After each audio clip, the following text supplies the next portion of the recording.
قاضی صاحب، جو ہم نے ایک طرز عمل دیکھا ہے یا جو حالات ہیں اس وقت، جو گفتگو عمران خان صاحب بانی پی ٹی آئی کرتے ہیں اپنی ہمشیرہ کے ساتھ، یا کل جب جس طرح ملاقات ہوئی سارے ہی چلے گئے اور ساروں کی ملاقات بھی ہو گئی، جو گفتگو انہوں نے کی اور جس طرح سے وہ اسٹیبلشمنٹ کو یا اسٹیبلشمنٹ کی قیادت کو ٹارگٹ کرتے ہیں، پھر ٹویٹس بڑی لمبی چوڑی آ جاتی ہیں، کیا اس کا مقصد یہ ہے، اس سے اب یہ تاثر لیا جائے کہ عمران خان صاحب کو بھی یا پوری تحریک انصاف کو اس بات کا اندازہ ہو گیا کہ فی الحال تو نہ حالات ٹھیک ہو سکتے ہیں تو ہم اپنا آن سلاٹ جاری رکھیں، ہم اپنی پوزیشن کو تبدیل نہ کریں، لیکن بائی ڈوئنگ آل دس کیا تحریک انصاف کو کوئی نقصان ہو رہا ہے یا جتنا ہونا تھا وہ ہو چکا ہے؟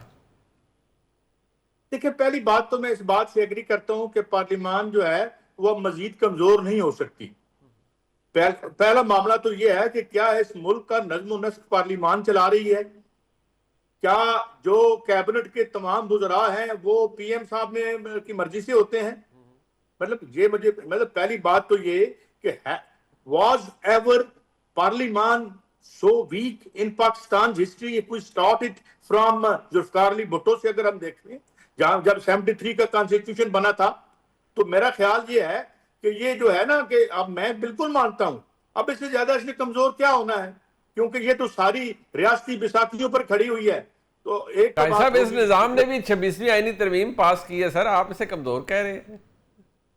میں کہتا ہوں یہ 27ویں بھی کرے گی۔ اچھا، ان کا دل چاہا تو صوبے بھی بنیں گے، ایک ایک 8 8 10 10 بن جائیں گے اگر اس نظام نے یہ چاہا۔ Because the way your civilian establishment first time in its history has capitulated in such a manner کہ یہ میں نے it is unprecedented۔ تو یہ تو نہیں ہے، اس لیے ان کا اندر رہنا، باہر رہنا، یا سمبولیکلی ایک سیٹ پہ الیکشن لڑ لینا، کہیں نہ لڑنا، کسی کو سینیٹر بنوا دینا نہ بنوا دینا، وہ دیٹ از irrelevant۔ اس کی وجہ یہ ہے کہ چلیں، میں نے جو ایک بات کی تھی اگلے پروگرام میں، آپ بھی شامل تھے، کہ اس اپوزیشن میں اور گورنمنٹ میں ایک قدر مشترک ہے اور ایک پیج پہ ہیں کہ ان دونوں کو ریلیف ایک ہی مقام سے چاہیے، دونوں کو۔ تو اس لیے میرے خیال میں یہ اس کی مضبوطی اور کمزوری کی بات تاریخ میں چھوڑ دیں۔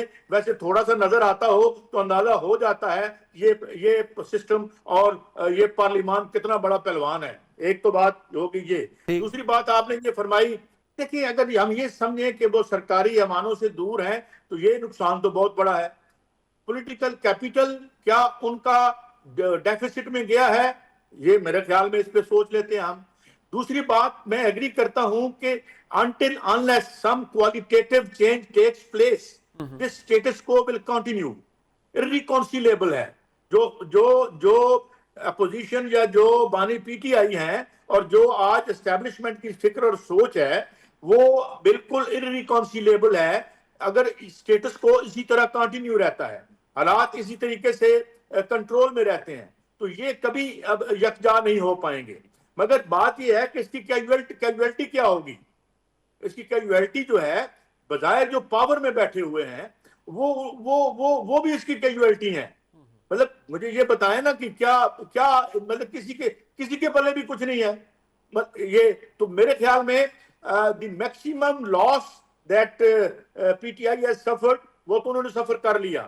اچھا، بات یہ ہے کہ کیا ان کا پولیٹیکل کیپٹل ڈوینڈل کر رہا ہے یا نہیں، دیٹ میٹرز، اینڈ دیٹ میں آپ کو فیوچر میں کوئی رستہ شاید دکھانے کے قابل ہو یہ فیکٹ۔ اچھا مزمل صاحب، یہ جو ہم نے دیکھا ہے اب، یہ بڑی سخت کل بیان بھی تھا، پھر وہ بیان آپ کے سامنے وہ ٹویٹر پہ بھی چلا گیا، اور انہوں نے جس طرح سے پھر مختلف القابات سے نوازا پاکستان کی اسٹیبلشمنٹ کی قیادت کو بھی، اور پھر وہ سو آن اینڈ سو فورتھ کہ کیا کیا گیا ہے، یہاں تک کہ یہ بھی بات آ گئی کہ واڈا صاحب کو کوٹ کرتے ہوئے کہ پیغام دیا گیا کہ میرے بیگم مجھ سے علیحدگی اختیار کر لیں جبکہ وہ میری ساتھ کھڑی ہیں۔ سوال یہ ہے کہ یہ if this is to continue like this تو کوئی فرق نہیں پڑے گا تحریک انصاف کو، وہ آلریڈی بہت مارے کھا چکے ہیں، ڈسکوالیفیکیشن، سزائیں، سب کچھ برداشت کر چکے ہیں، لیکن ان کا سیاسی کیپٹل انٹیکٹ ہے۔ تو جب تک یہ تبدیلی کوئی بڑی نہیں آتی، فرق نہیں پڑتا کہ وہ اب یہ بیان بازی جاری رکھیں یا اس کو چھوڑ دیں۔ دیکھیں، یہ تو آپ کا دیکھنے کا انداز ہے، میں نہیں سمجھتا کہ ایسی حالات ہیں۔ مجھے آج لگتا ہے کہ پنجاب میں تحریک انصاف جو ہے وہ بہت کمزور ہو گئی ہے۔ آپ پولیٹیکل کیپٹل کی بات کرتے ہیں, وہ 500 بندہ نہیں اکٹھا کرنے کی پوزیشن میں. جب ان سے کہیں آپ سے 500 بندہ نہیں اکٹھا ہوتا ہے, وہ کہتے ہیں لوگ خوف کا شکار ہیں, پولیس آ جاتی ہے گھروں میں. تو مجھے تو پولیٹیکل کیپٹل ڈائلیوٹ ہوتا نظر آ رہا ہے ان کا, اور کے پی میں جو پولیٹیکل کیپٹل ہے وہ حکومت کی وجہ سے ہے. اس لیے آپ ڈسکوالیفیکیشنز کر لیں, آپ عمران خان کو سزا دے دیں, آپ ملاقاتیں بند کر دیں, وہ کے پی کی حکومت نہیں چھوڑنے کو تیار. وہ روز کہتے ہیں ہمارا کے پی کا وزیر اعلیٰ اسٹیبلشمنٹ کا ایجنٹ ہے, لیکن اس کو ہٹانے کے لیے تیار نہیں ہے.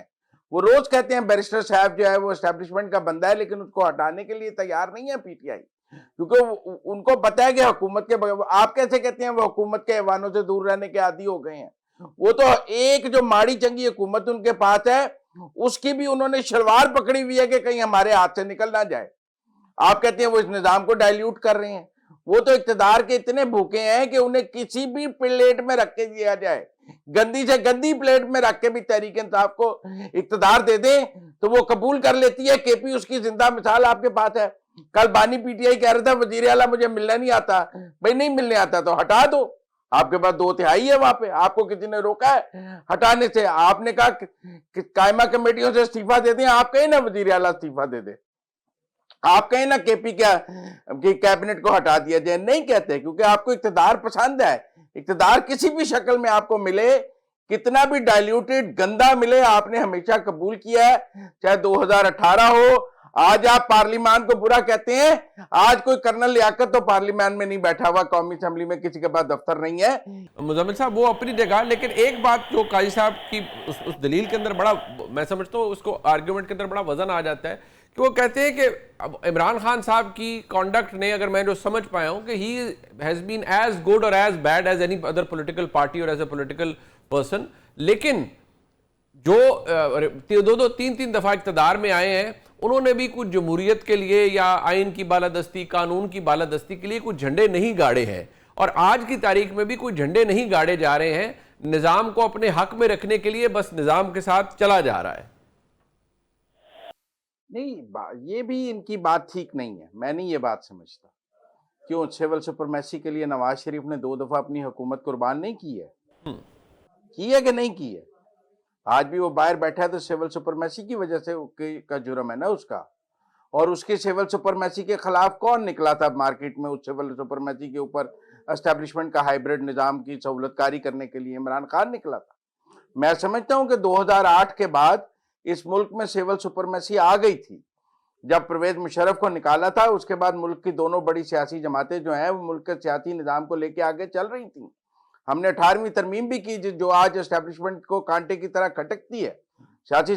پھر اس کے بعد انہوں نے ایک ایجنٹ پیدا کیا عمران خان کی شکل میں, کہ ان دونوں جماعتوں کو گرانے کے لیے ایک ایجنٹ پیدا کیا. پاشا نے, ظہیر الاسلام نے, سب نے, جس نے دھرنے لگائے, کنٹینر لگائے, وہ ملک کے سول سپرمیسی کو گرانے کے لیے لگائے گئے تھے نا. ہمیں کلپریٹ کو کلپریٹ کہنا چاہیے, اس کو ہمیں مسیحا بنا کے نہیں پیش کرنا چاہیے. مجرم کو مجرم کہہ کے اس ملک میں سول سپرمیسی کی لڑائی کو کسی نے نقصان پہنچایا تو اس کا نام عمران خان ہے, جو فوج کو واپس اقتدار میں لے کے آیا. جب فوج اقتدار سے نکل گئی تھی اور اس ملک کی سیاسی جماعتوں نے چارٹر آف ڈیموکریسی کر لیا تھا, تو پھر ہمارے دانشور کو چبھنے لگ گیا, اور وہ ایک لے کے آئے بندہ جو کنٹینر پہ اسٹیبلشمنٹ کی چڑھ کے آیا, اور اس نے اس ملک میں فوج کو واپس سیاست میں لے کے آیا. نہیں لے کے آیا, ISI کے سر پہ بیٹھ کے نہیں لے کے آیا, 2018 میں RTS بٹھا کے نہیں لے کے آیا. اب جب اونٹ کمرے میں آ گیا ہے تو یہ کہتے ہیں کہ بڑا غلط ہو گیا ہے. بھائی لایا کون؟ پہلے اس کا احتساب نہیں ہوگا جو لایا ہے. میں کہتا ہوں 2008 کے انتخابات کے نتائج ساری سیاسی جماعتوں کو قبول تھے. 2013 کے انتخابات کے سیاسی نتائج اکثر سیاسی جماعتوں کو قبول تھے, اور سپریم کورٹ نے ویلیڈیٹ بھی کیے. دھاندلی تو 18 سے شروع ہوئی.